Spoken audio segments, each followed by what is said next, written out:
முடி கொட்டுதே மருந்துக்குதா?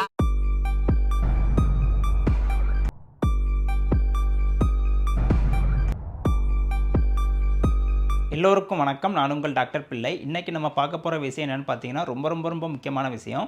ஆண்களாக இருந்தாலும் பெண்களாக இருந்தாலும் முடி பிரச்சனை, முடி கொட்டுதல் பிரச்சனை ரொம்ப சர்வசாதாரணமாக ஆயிடுச்சுங்க.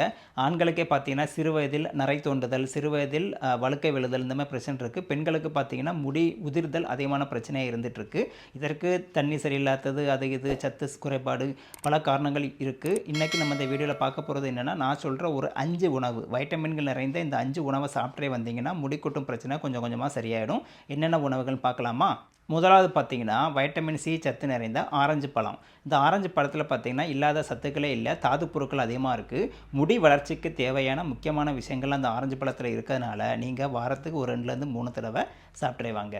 ரெண்டாவதாக பார்த்தீங்கன்னா கிரேப்ஸ் அப்படின்னு சொல்லக்கூடிய திராட்சை பழம். திராட்சை பழத்தை நீங்கள் பார்த்துருக்கீங்களா? கொத்து கொத்தாக இருக்கும். அதே மாதிரி உங்கள் முடியும் பார்த்திங்கன்னா கொத்து கொத்தாக வளர்கிறதுக்கு திராட்சை பழம் உதவுது. இதில் வைட்டமின் சி சத்து அதிகம் இருக்குது. முக்கியமாக என்னென்னா, நம்ம முடியில் ரூட்டுன்னு சொல்லுவோம் இல்லையா, அதாவது நம்ம முடியும் நம்மளுடைய தலையில் கனெக்ட் ஆகக்கூடிய பார்ட்டு ரூட்டு, வேர்கள் மூலமாக தான் கனெக்டாக இருக்குது. இந்த வேர்கள் நல்லா வளர்கிறதுக்கு திராட்சை பழத்தில் உள்ள அமிலங்கள், கொழுப்புகள் எல்லாமே உதவுது அப்படின்னு ஆராய்ச்சியில் கண்டுபிடிச்சிருக்காங்க. அதனால் திராட்சை பழமும் தொடர்ந்து சாப்பிட்ருவாங்க. மூணாவதாக பார்த்தீங்கன்னா ஸ்ட்ராபெரி பொதுவாக சின்ன குழந்தைங்க தான் சாப்பிடுவாங்கன்னு இல்லை, பெரியவங்களும் சாப்பிட்லாம். ஏன்னா முடி வளர்ச்சிக்கு இது உதவுது. சின்ன குழந்தையாக இருந்தாலும் பெரியவங்களாக இருந்தாலும் முடி ரொம்ப முக்கியம் இல்லையா, அதனால் இந்த ஸ்ட்ராபெரி பழத்தையும் அப்பப்போ கிடைக்கும் போதெல்லாம் சாப்பிட்ருவாங்க. ஏன்னா இதில் பயோட்டின் அப்படின்னு சொல்லக்கூடிய ஒரு கெமிக்கல் இருக்குது. இது முடி வளர்ச்சிக்கு முக்கியமான ஒரு விஷயமாகும். அதனால் நீங்கள் ஸ்ட்ராபெரி அப்பப்போ சாப்பிடுங்க. அடுத்ததாக பார்த்தீங்கன்னா லெமன் அப்படின்னு சொல்லக்கூடிய எலுமிச்சை.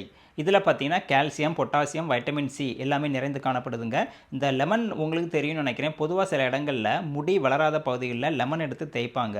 அது தேய்ச்சா எந்தளவு எஃபெக்ட் இருக்குன்னு தெரியாது. ஆனால் நீங்கள் லெமனை உணவாக உட்கொண்டுறப்பப்போ வந்தீங்க அப்படின்னா இதில் உள்ள வேதிக்கூறுகள் உங்களுக்கு முடி வளர்ச்சியை தூண்டி அதோட ரூட் இருக்கு இல்லையா, வேர்கள், அதை பலப்படுத்துதல உதவதான் ஆராய்ச்சியில் கண்டுபிடிச்சிருக்காங்க. அதனால் அப்பப்போ லெமனை சேர்த்துடுவாங்க. கடைசியாக 5ஆவதாக பார்த்தீங்கன்னா கிவி பழம். நீங்கள் பார்த்துருப்பீங்க, தெரியாட்ட படத்தில் பார்த்துக்கோங்க. கிவி பழம் பொதுவாக குழந்தைங்க விரும்பி சாப்பிடுவாங்க. இதில் வைட்டமின் சி மற்றும் இ ரெண்டும் அதிகமாக இருக்கனால முடி வளர்ச்சிக்கு பெருமளவாக உதவி பண்ணுதுங்க. வைட்டமின் இ முடி வளர்ச்சிக்கு ரொம்ப தேவை. அதனால தான் இப்போ கடைகளில் லோஷன்லாம் விற்கிறாங்க இல்லையா, வைட்டமின் இ நிறைந்த லோஷன் சொல்லிட்டு இதை தேய்ச்சிங்கன்னா முடி வளரும் அப்படின்னு சொல்கிறாங்க.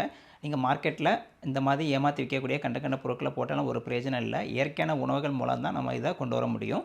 அதே மாதிரி பார்த்தீங்கன்னா நீங்கள் 1 மாதம் 2 மாதத்துலேயே வந்துடும் டாக்டர்னா நடக்காது. இது ஒரு 6 மாதம் 1 வருஷம் தொடர்ந்து நீங்கள் சாப்பிட்டே வரும்போது தான் உங்களுக்கு கொஞ்சம் கொஞ்சமாக தான் சரியாகும். உடம்புல எந்த பிரச்சனை வந்தாலும் அது ஹீலிங் மூலமாக கொஞ்சம் கொஞ்சமாக தான் சரியாகும். நான் சொன்ன இந்த 5 உணவுகளையும் நீங்கள் இயற்கை முறையில் தொடர்ந்து அப்பப்போ உணவில் சேர்த்துட்டு வந்தீங்கன்னா கண்டிப்பாக உங்களுக்கு பலன் தெரியும். இதில் என்ன சந்தேகம் இருந்தாலும் கமெண்ட் பாக்ஸில் போடுங்க. மீண்டும் அடுத்த வீடியோவில் சந்திக்கலாம். நன்றி, வணக்கம்.